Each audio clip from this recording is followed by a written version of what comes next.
नमस्कार मित्रांनो, मी अंजली सलाम मराठी क्राईम स्टोरीमध्ये आपलं स्वागत आहे। आपल्या जन्मदात्या आईवडिलांचीच मुलाने निगूनपणे हत्या केलेली आहे। नेमकं काय घडलं जाणून घेऊया या स्टोरीमध्ये।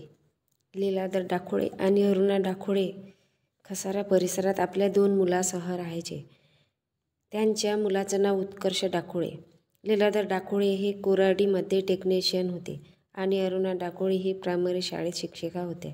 उत्कर्ष गेल्या 6 वर्षापासून इंजिनिअरच्या शाळेमध्ये शिकत होता, मात्र काही पेपर सतत बॅक राहायचे। वारंवार नापास होत असल्याने आईवडिलांनी त्याला दुसऱ्या शाळेत ॲडमिशन घेऊ किंवा दुसरे शिक्षण घेण्यास सांगितले। एवढंच नाही तर काही कारणाचाही आग्रह ते करत होते, पण आईवडिलांच्या यासारख्या बोलण्यामुळे उत्कर्ष वैतागला।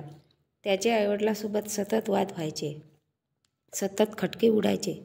यातच 24 डिसेंबरला दुपारी उत्कर्ष आणि त्याची आई यांच्याशी वाद झाला।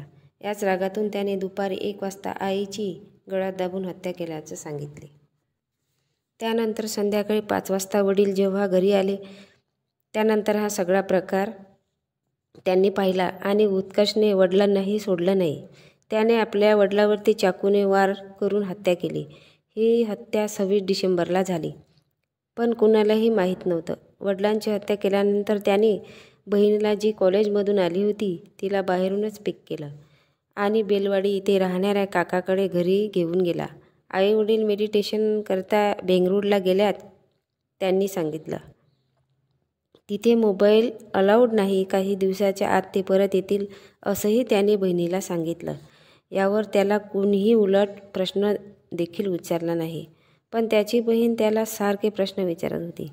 वडिलांचा फोनही उत्कर्षने स्वतःकडे ठेवला होता आणि त्याच फोनवरून त्यानं हत्येच्या दुसऱ्या दिवशी एक मेसेजही आपल्या बहिणीला टाकला की आम्ही 5 तारखेपर्यंत परत येऊ।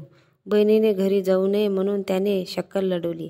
त्याला माहीत होतं आपली बहीण जर घरी गेली तर आपला भांडाफोड होणार। यासाठी तो रोज बहिणीला काकाच्या घरून कॉलेजला सोडवायचा। तिथेच तो बाहेर दिवसभर थांबायचा आणि कॉलेज संपलं की तिथेच तिला गाडीत बसून काकाच्या घरी घेऊन जायचा। पण 5 दिवसानंतर जेव्हा घरातून घाण वास यायला लागला तेव्हा शेजारच्यांनी पुढच्यांना ही माहिती सांगितली। तेव्हा हा धक्कादायक प्रकार समोर आला। उत्कर्षाच्या म्हणण्यानुसार त्यानं आईची गळा घोटून हत्या केली, पण घरात अनेक ठिकाणी रक्त सापडल्याने पोलिसांना शंका येते आणि या प्रकारामध्ये काय समोर येतं हे पाहणं देखील तितकंच महत्त्वाचं ठरेल। आई किंवा वडील आपल्या मुलांना इंजिनियर व्हावे, डॉक्टर व्हावे अशी अपेक्षा बाळगून असतात। जवळपास सगळ्याच अपेक्षा पालकांची असते। पालकांची इच्छा पूर्ण करण्याच्या नादाने अनेक तरुणांनी आपला जीव गमवावा लागला।